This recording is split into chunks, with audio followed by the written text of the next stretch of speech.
Ja, herzlich willkommen zu unserem kleinen Nachmittagstalk. Huch, ich spreche ja Deutsch. Genau, das ist der Plan. David wird Englisch antworten, ich Deutsch. Es wäre theoretisch möglich, David zu übersetzen zu lassen, auch praktisch. Wie ist die Stimmung? Ich hatte das Gefühl, man versteht ihn aber auch ganz gut. Oder wäre jetzt die Chance zu melden, Übersetzung wäre gut? Ich glaube, ja.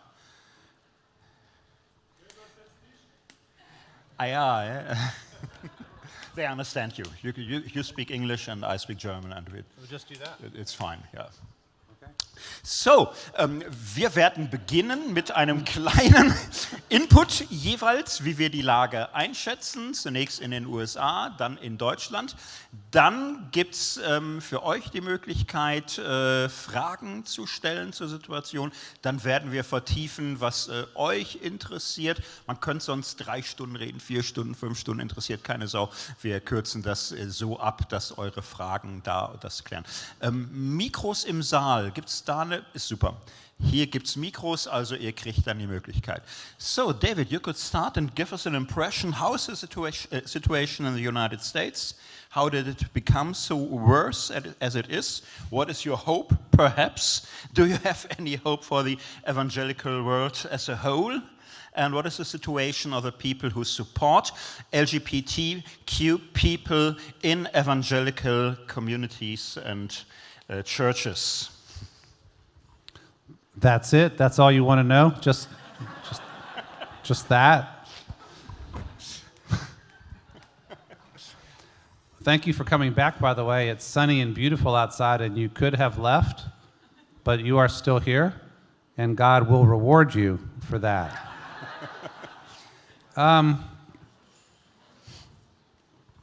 Well, if we were talking around 2014, 15, when I wrote Changing Our Mind, I would have said that it looked like evangelicals were taking seriously the challenge to the traditional position and were in a process of reconsideration. Some were, but it appears that the high water mark, or the peak of that reconsideration, happened around that period, 2014, 15. And then after that, the evangelical power structure in America, the unofficial leaders who think of themselves as the official leaders of evangelicalism, decided that there could be no movement on this issue. And that anybody who showed any sign of straying would be punished. And so that often involved intervening in the internal conversations that were happening in colleges, seminaries, churches, and denominations. So if there was any evidence of any reconsideration or any opening up of opinion, then somebody would go on social media and attack somebody like I don't know, names I don't even want to dignify by calling them, but they would attack.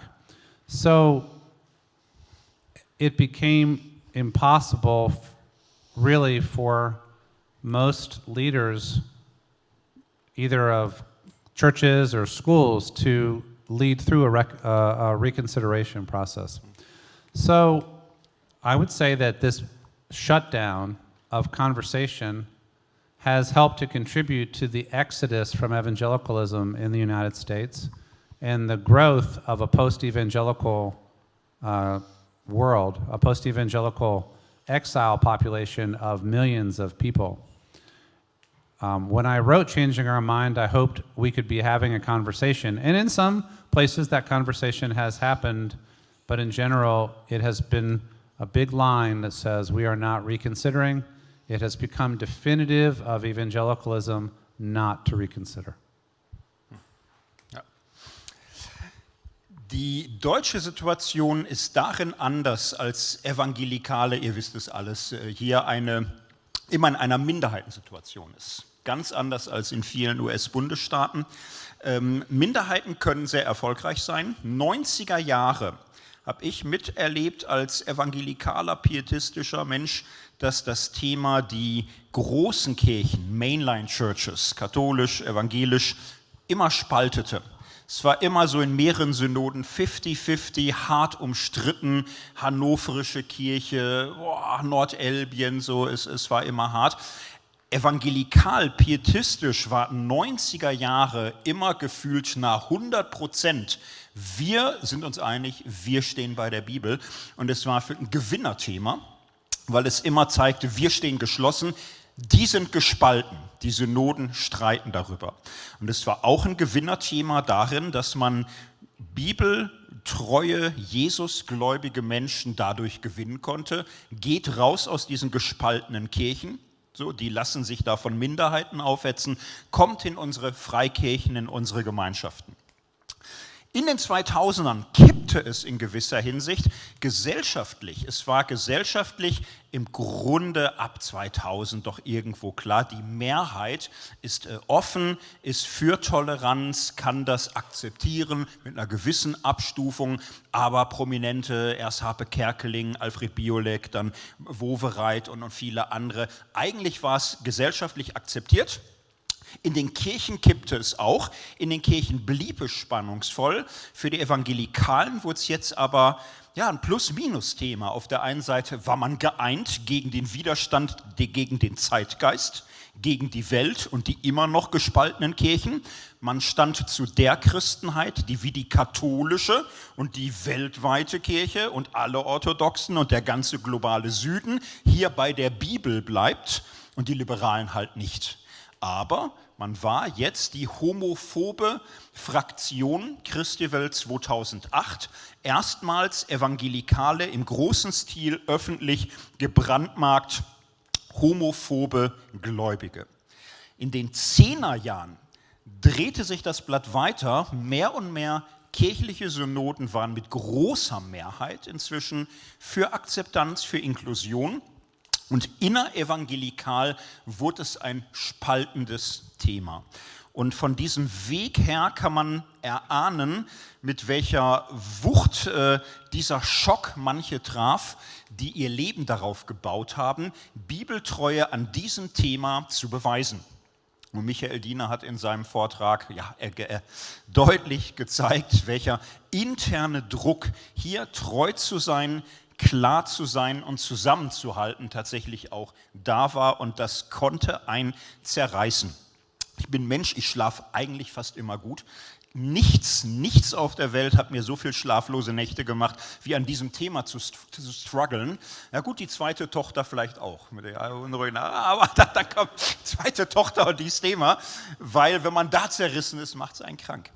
Jetzt würde ich sagen, anders als in den USA, es gibt ein Momentum, das in vielen Freikirchen und Gemeinschaften die Stimmung kippt. Aber es sieht nicht so aus, als würde es jetzt durchlaufen, das Momentum, bis man alle hat. Es scheint irgendwo intern zu Rissen, Spannungen, Spaltungen, Trennung vielleicht zu führen. Man weiß nur noch nicht so genau, wo und wen es trifft, in welcher Härte und mit welcher Wucht. Das war ein erster kleiner Überblick. Short introduction in our situation in the United States and in Germany. Und es ist jetzt Gelegenheit für euch, konkret nachzufragen, was würdet ihr gerne vertiefen? Welche Herausforderung, welche Strategie, welche Gefahr, welche Hoffnungsgründe, welche Verzweiflungsgründe, was wüsstet ihr gerne näher über die amerikanische oder die deutsche Lage?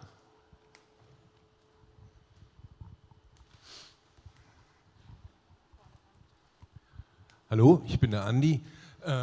Ich hätte gerne gewusst, in beiden Ländern, inwieweit ihr die politische Entwicklung zu dem Thema und gesellschaftliche Entwicklung zu dem Thema auch als Auswirkungen für die Gemeinden seht.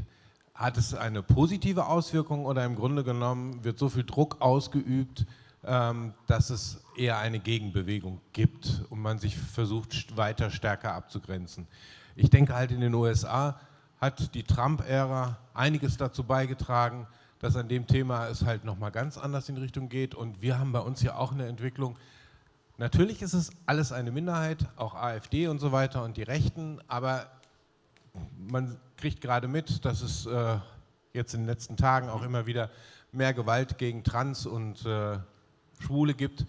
Also, wie sieht das jetzt in den Gemeinden aus? Politische, gesellschaftliche Entwicklung, Auswirkungen Gemeinde. Ja. Can you summarize that? Yeah, he asked for the influence of the political development in the United States and Germany. Is it, does it help or does it erase counter movements, the Trump era, especially in the United States? In the U.S., the accusation that has been raised for people like me is that we're just surrendering to liberal culture, that we have not arrived at our views theologically, but politically. And in a culture as divided along left-right lines as it is, if this movement can be dismissed in that way, then that's a very powerful strategy on the other side, right? It's interesting that in the Trump years, anti-LGBTQ rhetoric was not really what Trump was doing. He had plenty of supporters who did that, but his enemies tended to be other enemies. There were plenty of them. He was always bashing enemies, but let's just say there would have been maybe other politicians who would have been elected, maybe who would have made homophobia much more of an agenda than he did. So that's about the only good thing I can say about Donald Trump. But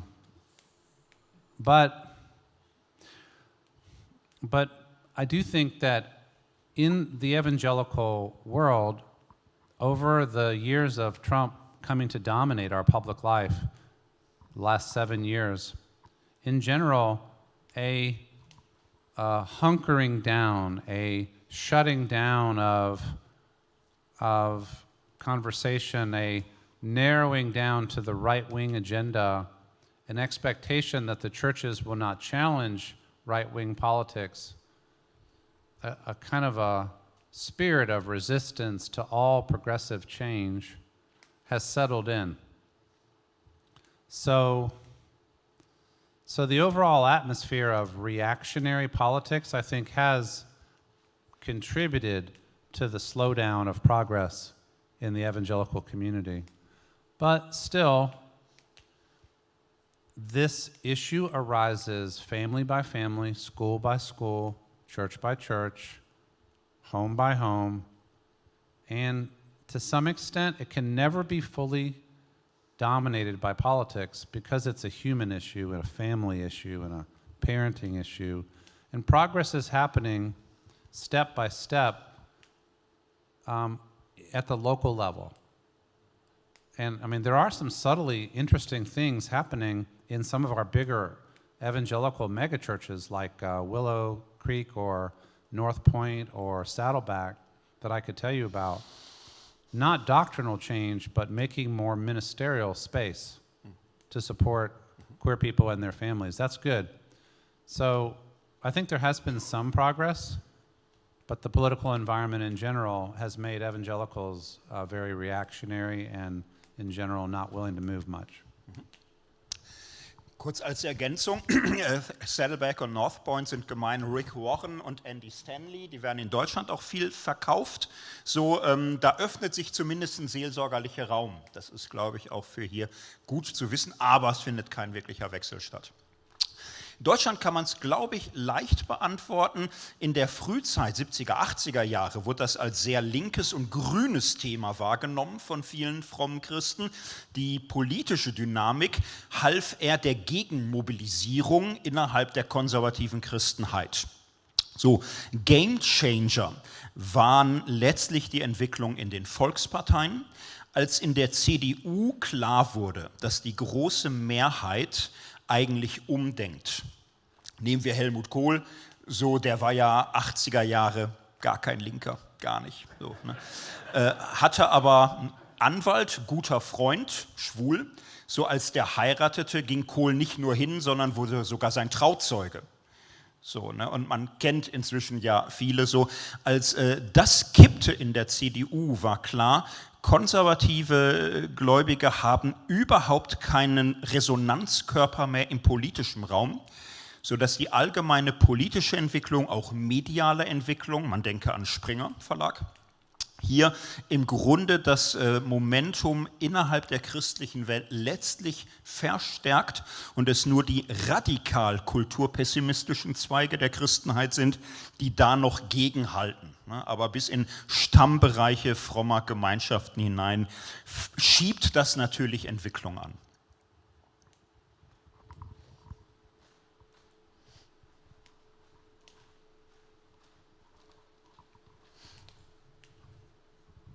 Ja, mein Name ist Elinor. Die Frage bezieht sich mehr auf den deutschen Kontext, glaube ich. Wir hatten das ja gerade in der Rede von Michael Diener, aber auch aus meiner eigenen Erfahrung weiß ich so ein bisschen, es gibt ja viele evangelikale, pietistische Gemeindeglieder, die da gar nicht so das Problem mit haben, die dann auch einem vielleicht privat schreiben, oh, wie toll und schön, dass du jetzt du selber bist und unterstütze dich total, wie schade, dass du nicht mehr zur Kirche kommen kannst. Und ich frage mich, wie geht man damit um und wie erreicht man solche Menschen als queere Bewegung, dass man sagt, wie öffnen wir denn die Kirchen, wenn es durchaus die Menschen an der Basis gibt, die da offen wären, aber der Pfarrer sagt halt, das geht nicht. Genau, weil in der katholischen Kirche ist es ja anders, da ist ja die Basis doch deutlich lauter, aber in evangelikalen Gemeinden, nach meiner Erfahrung, meistens gar nicht so. Ja. Question for the German context. So wie wir es gerade machen, ist auch meine Erfahrung. Inzwischen ist der schwierige Punkt, Amtsträgerinnen und Amtsträger, überwiegend Amtsträger, wenn wir ehrlich sind, in der evangelikalen Welt, die sich durch große Binnenvernetzung und massiven Gruppendruck einschwören auf Standhalten. Und das war früher allerdings leichter für sie, weil sie durch evangelikale Medien, Konferenzen und Verlage sehr stark abdichten und absichern konnten, was sagbar ist und was nicht. Und diesen Korridor, den hat das böse Internet kaputt gemacht. Ne? Die Leute hören heimlich Worthaus und andere schlimme Dinge und kriegen Sachen mit und hören so Konferenzen und so. Und weitermachen. Denn tatsächlich, die Menschen an der Basis sind nicht so wie die Menschen, die in Leserbriefspalten evangelikaler Zeitschriften prominent veröffentlicht werden. Es ist bunter und offener und es tut sich schon einiges. Nicht überall, aber an vielen Orten.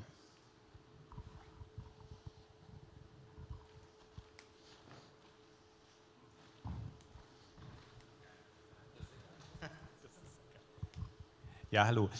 Mein Name ist Jochen, ich komme aus Hamburg. Ich habe einen relativ ausgeprägten, weiten christlichen Hintergrund. Da ist auch mal charismatisch dabei gewesen. Meine Frage ist, das Evangelikale kann ich nicht so einschätzen. Mich würde interessieren, gibt es eine verschiedene Behandlung von Homosexualität und Transgeschlechtlichkeit im evangelikalen Bereich? Weil der Hintergrund, warum ich frage, ist, ich als schwuler Cis-Mann erlebe es doch so, dass meine Freunde, die trans sind, dass die irgendwie die Kämpfe kämpfen, die wir vor 30 Jahren gekämpft haben.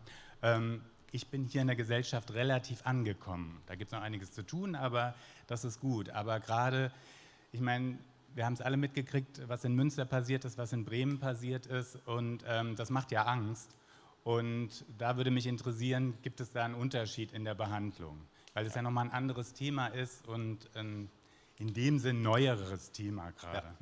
Ja. What's the difference in the treatment of lesbian and gay people and trans people in the United States?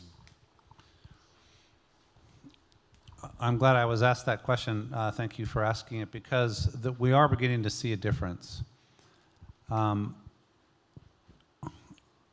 notable development of the last year or so has been an upsurge in the negative politics around trans acceptance. And this is happening in some of the most conservative states in the United States. Not at the federal level, because the government is in Democratic hands, but those states that have Republican leaders, some of them are making politics out of the trans issue. One issue, for example, is the issue of bathrooms. Another is the issue of sports. And another is the issue of treatment. Texas is an example where a law has been passed which sure looks like it is criminalizing the standard treatment path for trans kids who are teenagers. And so you have parents put in an impossible situation where maybe their doctors say, we need to go this path at this point, maybe with hormones or eventually surgery or whatever, and the state is saying that if you do that, we can arrest you as parents. So this is an intolerable situation. Meanwhile, there's a serious chance that the federal government, the United States Senate, is going to vote to make official same-sex marriage in the United States. The House of Representatives has already passed it. The Senate has to get 60 votes, because we don't really have a democracy in the United States Senate. We have this other thing where 60 votes out of 100 are required. But the Democratic leadership thinks they may be able to get 60 votes. And the reason they're doing this right now is because the United States Supreme Court just overturned abortion rights. And in that same decision, the signal was sent by one of the conservative judges that they might need to reconsider other Supreme Court decisions of recent years, one of which was the decision legalizing gay marriage. So if the United States Senate could pass this, the president would sign it, and we would have nationwide same-sex marriage, and I think it would be unassailable at that point. It would never be challenged again, I don't think. So if you're praying for legal or political advances, that's something to pray for. But meanwhile, in terms of the daily life of trans people and their families, things are moving backwards. This is becoming symbolic of negative cultural developments that all good conservative Christians are supposed to push back against hard. So once again, the lives of vulnerable people are being made into political subjects so people can win votes.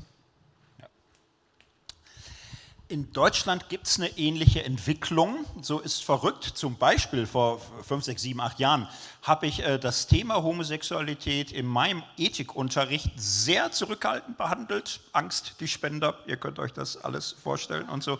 Ich habe das Thema Trans dagegen behandelt, weil es nicht so heiß war. Und wenn man da Informationen vorgelegt hat und so weiter, gab es also enorme Erkenntnisgewinne und so. Es war vor 5, 6, 7 Jahren nicht so heiß. Wer das aktuell sieht in Deutschland, ein Selbstbestimmungsgesetz in Deutschland ist ja auf der Zielgeraden, vielleicht kommt es dieses Jahr, es ist jetzt aber auch hart umstritten. So, und bis in alle Schwarzer, Emma, so J.K. Rowling, jetzt könnte man viele Namen nennen, gibt es so Anzeichen dafür, Menschen fühlen sich davon getriggert. Es gibt so diesen Ausdruck fragile Weisheit, gibt auch fragile Maskulinität. Ich fürchte, es gibt auch fragile Femininität. Es gibt Menschen, die fühlen sich in ihrer eigenen Identität verunsichert durch andere, die so anders sind, als das, was sie nachvollziehen können. Und ich glaube, das Thema ist jetzt dran. dem muss man sich jetzt wirklich zuwenden, weil es wird versucht, hier mit der Angst vor dem Fremden zu mobilisieren, Abgrenzung zu schaffen, Identität durch Außenabgrenzung gegen das Feindliche und Fremde und gegen den Genderwahn, gerade an diesem Thema zu mobilisieren. Wir werden sehen, wie es sich politisch dieses Jahr entwickelt, aber ich würde euch empfehlen, bitten, schaut euch das näher an, lasst euch auch nicht von vermeintlich seriösen Medien da ruckzuck das alles erklären, sondern hört auf die Menschen. Lest euch Schicksale durch, ich hoffe, viele waren dabei, gerade bei Dorothea Zwölfer. Man kann Menschen folgen auf allen möglichen Kanälen, es gibt gute Informationen, es ist ein Thema, wo man viel lernen kann und muss, dazu würde ich sehr Mut machen.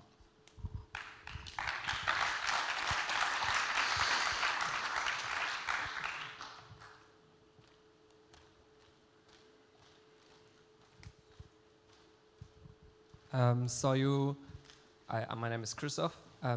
So you described this situation in the USA where you have had a talk about this subject, and then was this cut, and that the people are not reconsidering. Have you any advice for us here in Germany? We are now in this talk, and it's more and more in churches, and in my school we speak about it, and there are a lot of people who are against it or not sure, and how can we talk about this and after it not be divided but united, even if we have different meanings? It sounds, from your question and also from what I have experienced here so far, listening to people, that in various like Bible colleges and free church environments and so on, that there seems to be, in many of them at least, a little more openness for diversity of opinion and for the conversation to continue. So in other words, it feels a little bit more like in America, 2015, 2014, when I could be invited to speak at an evangelical school and would be allowed to participate in that conversation. That's almost not happening anymore. So whatever leaders of institutions and students and church people, I'm thinking again, church environments, denominational environments, and non-denominational, parachurch environments and schools, everything. Whatever you can do to say, we need to be able to have these conversations. Do not shut down these conversations. These conversations are important to us. They are important to the community. Keeping that space open is really important because once it shuts down, it's really hard to get it open again. So that's one thing. Also, I'm thinking again of school environments. Immediately, support is needed for queer kids.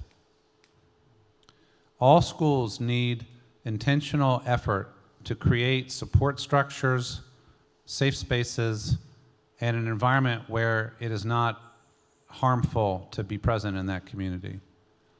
I learned of a school that has a diversity officer now whose job includes taking care of LGBTQ kids. That's great. Whatever structures can be put in place need to be. On the issue of unity, I have such profoundly mixed feelings. We prize unity. Jesus prayed for unity in the body of Christ. But sometimes we differ about things at a given moment, and unity of opinion is just not going to be there. Whether unity of spirit can survive when unity of opinion does not, it ought to be possible. Surely our churches, for example, are about their unity in the body of Christ is based on more than agreeing on everything. But that unity becomes very fragile when people feel threatened, when they feel like, wow, if we talk about this, we're risking the integrity of the church or the faithfulness to Jesus, then a lot of times unity, the way unity happens is we're going to shut down the conversation and drive out the dissenters. So, meanwhile, on the inclusion side, if you heard my talk earlier, some of us are pretty fierce in saying inclusion needs to happen. I would say I care more about inclusion than I do about unity.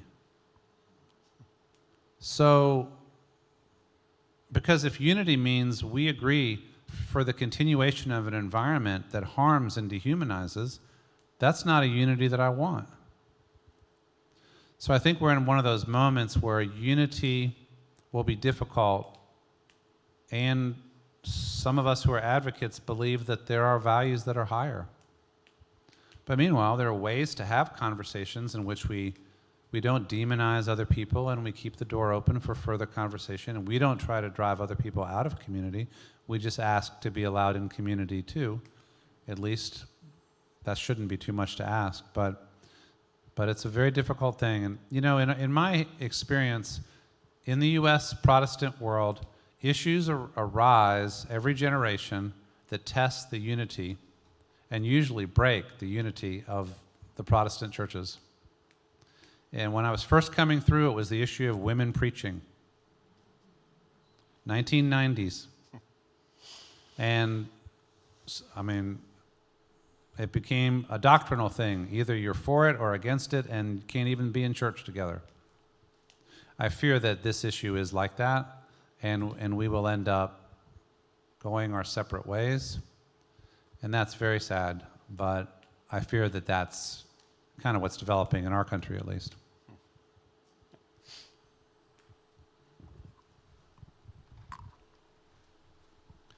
Hand at the back, couple hands at the back.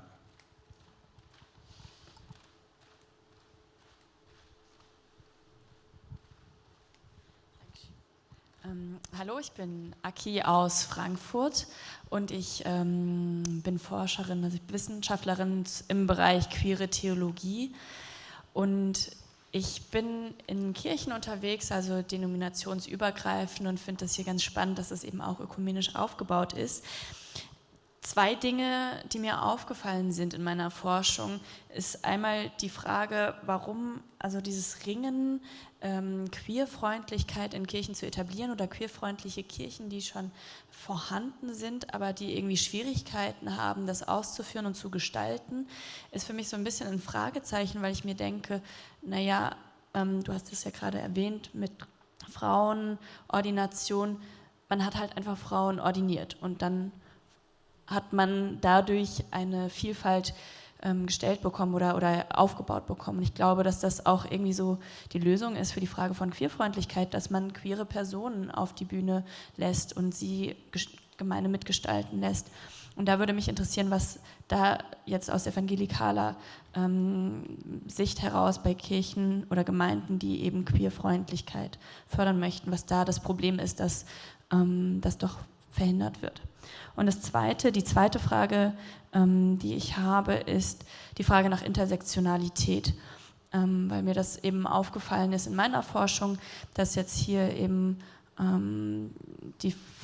also eine Frage ist Queerfreundlichkeit, also die Frage nach sexueller Orientierung und Identität, aber wir ja noch andere Schwierigkeiten haben und Vielfalt und Diversität ja noch nicht ganz abbilden, weil wir zu 90 oder 99% weiße EuropäerInnen sind oder aus dem Westen kommen oder sowas. Und inwiefern da in evangelikalen Kreisen also die Frage nach Intersektionalität eine Rolle spielt. Viel Spaß beim Übersetzen. She does a PhD on queer theology and asks, what's the special problem of evangelical churches to be queer-friendly? Some of them have learned to let the woman preach. So what's the difference between these questions? And the second question is about intersectionality. Most of the people here are white, Western Europeans. What is here the problem for the evangelicals to be more diverse as they seem to be? You want to try it or yes? Okay.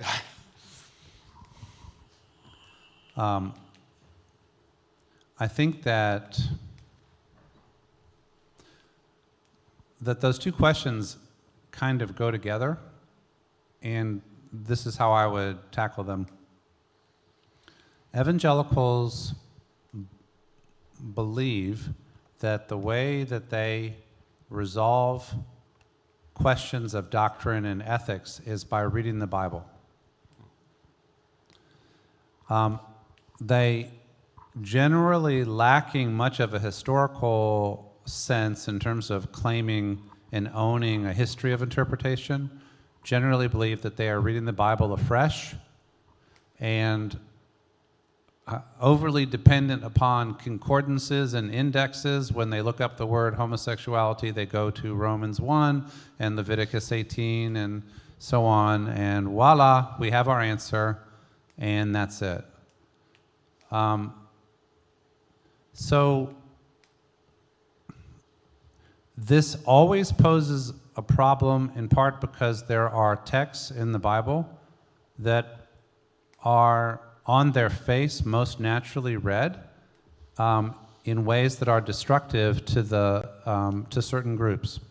There's the patriarchal passages, especially in the pastoral epistles, right? There's a whole history, I haven't talked about it here, but there's a whole history of an anti-Semitic, anti-Jewish reading of the Bible that was a well-developed tradition and that can easily be read off of the New Testament, certain passages. There was a tradition of supporting slavery based on passages that could easily be seen in the Old and New Testament. And so you have to be able to develop a hermeneutic that goes beyond simply reading the sentences in which these subjects are named to looking at things like broader trajectories, historical context, centering the example and teaching of Jesus, emphasizing the most significant moral principles of the Christian ethic like dignity, justice, and love, and so on. But that involves moves that evangelicals are not generally trained to make. So that's one problem. But now, I think the more searching critique is that we now see that all interpreters come from a social location, and that power is involved in the process of interpretation of texts in any religious community. And so when all the power is held by a specific group, historically, we represent that group right here, the two of us, older, cisgender, straight, Euro-American men, guilty as charged, right? And so not willing to acknowledge the limits of social location and the privilege of power, we've not been willing to own the possibility or even the inevitability of blind spots associated with power. So I think the younger generation in the post-evangelical space is now calling out evangelicals both for a kind of flat, literalistic reading of the Bible and a naivete about the significance of social location and privilege in the reading of the Bible. And here, paying attention to feminist theology, liberation theology, black theology, Latina theology, indigenous theology, queer theology. There are these voices, womanist theology, very strong in my country right now.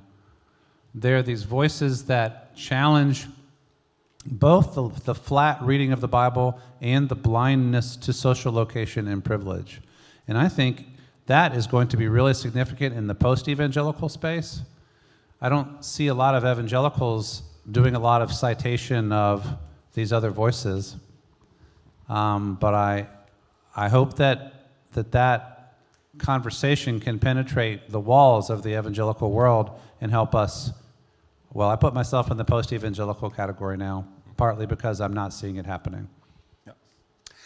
Ja, von mir auch Bemerkung dazu. Ja, auch harte Fragen letztlich. Ne? Wie funktioniert Ethik? Ja, viele Evangelikale haben so ein bisschen das Bild, Ethik ist den richtigen Schlüssel um jeden Preis verteidigen gegen jede Zumutung der Wirklichkeit.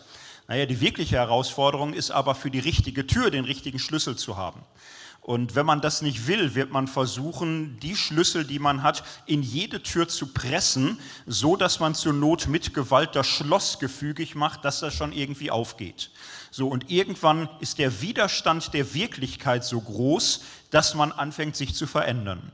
Das war bei der Frauenfrage etwas schneller und leichter, weil viele Menschen bekommen Töchter. So, und man versucht und hat ja lange erfolgreich versucht, auch Frauen in ein Gefüge zu pressen, dass sie sich selbst darin glücklich fühlten. So, aber was ja in den letzten 200 Jahren passiert ist die große Verweigerung, sich nicht mehr passend machen zu lassen. Und ja, ich glaube, es ist sehr viel in Familien passiert, dass Väter irgendwann gemerkt haben, das geht so nicht weiter. So, und das ist ja auch die Erfahrung, die man mit LGBTQs gemacht hat, in dem Maße, wie man anfängt, sich zu fragen, passt denn mein Schlüssel wirklich in dieses Schloss? Oder erfordert das vielleicht was ganz anderes? Also in dem Maße, wie man sich auf die Realität einlässt, entstehen Lernprozesse. In dem Maße kann man sich verändern, aber das ist natürlich erstmal ein Schock zu sehen, der Schlüssel, von dem ich dachte, er passt in jede Tür, funktioniert hier nicht. Das ist diese Queerness-Erfahrung, es ist eben fremd, schräg, sonderbar, furchtbar und dafür, das muss man aushalten können, dafür braucht man eine Bereitschaft. Und richtig, das ist eine intersektionale Frage, weil das ja ein Gefüge von Hierarchien waren, von männlich-weiblich, weiß, nicht weiß, bürgerlich, nicht bürgerlich, Insider, Outsider. Und die Bewegung, die heute nötig ist, ist ja eine umfassende Neujustierung, Neuformatierung des Mindsets, was in der konservativen Christenheit, katholisch, orthodox, evangelikal und in vielen Konfessionen da ist. Das ist ein harter Ritt und er ist nötig.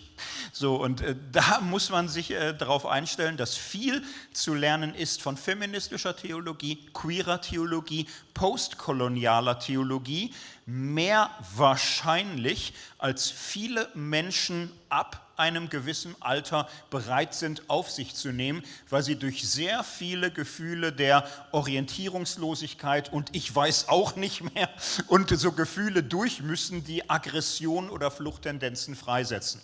Also die Baustelle ist riesig. Eine einfache Antwort habe ich nicht, sonst hätte ich sie gegeben. By the way, I just noticed the fireplace behind me. It's really lovely. I feel warmed and cozy. So that's some beautiful graphic work in the back. Thank you, friends.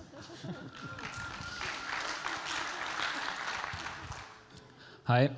Hey, David, thanks for showing up. I have a question for both you guys, I guess. Wer findet mich nicht? Ach so, you guys see me? Yeah. I have a question for both of you guys, I guess. So the evangelical scene in Germany has its roots from the States for a big part, I would say. And I guess seeing how the process is in America, that the evangelical scene has become more radical and more leaning towards the right, how much is Germany and the evangelical community here influenced by that or dependent from that, seeing as how there's been a big dependency towards America or from America here? Yeah. He asked me to answer in English. It's complicated because I would say what I could say and not what I want to say. I can try. Well, I think the German evangelical movement is in the average much more liberal than the average of the evangelical movement in the United States. The American heroes in Germany are Willow Creek and Saddleback, so movements that are at the open side or leftist side of an evangelical movement. The really hard guys like John MacArthur, they have their communities, they have their followers in Germany, but they are not too many. So there is this difference between the words, and this influence is still happening every day. Everything that happens somewhere in the evangelical movement in the United States, you will find a parallel in Germany. But we are in a more liberal society, influenced by way more bigger and more liberal state churches in Germany, and that makes a lot of difference to the situation. We have no Texas or Arkansas or Alabama, nothing. Would you like to take Texas, Arkansas, and Alabama off of our hands? Would you?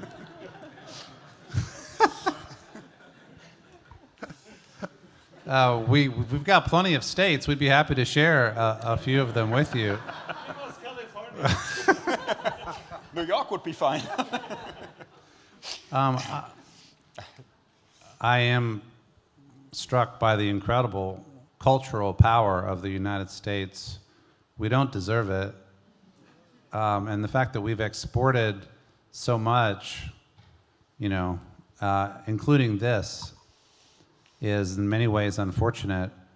One thing I've written is that there were plenty of expressions of Christianity before modern evangelicalism came along.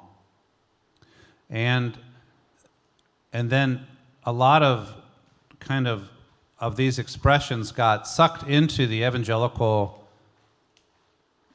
subculture. I'm thinking of Mennonites and Arminians and the Anabaptists and Pentecostals and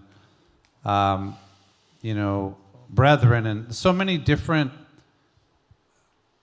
ways of being Christian that were Bible-oriented and pious and serious about following Jesus, and that were probably better off doing their particular way of being Christian than they were getting sucked into the evangelical subculture and having to listen, or thinking they had to listen to people like John Piper and John MacArthur and James Dobson and all of the wannabe popes and cardinals of the evangelical world. And so I would just say, protect the integrity and independence and uniqueness of each of your confessions, each of your traditions, and don't let the noise from the defenders of orthodoxy from across the ocean prevent you from being who you are called to be. And maybe the fact that noise is relatively less, it matters relatively less here, may help to explain why so far you have more space for conversation and for diversity, though I gather there's also plenty of it not being good enough either, right? But there is a little bit more breathing room. Protect that. Whenever anybody, anywhere, who identifies as evangelical proposes the possibility of a change, this power structure comes in and tries to slap them down. A really good example was when Eugene Peterson, who did The Message, in an interview when he was, 81 years old, said something like he might be open to gay marriage.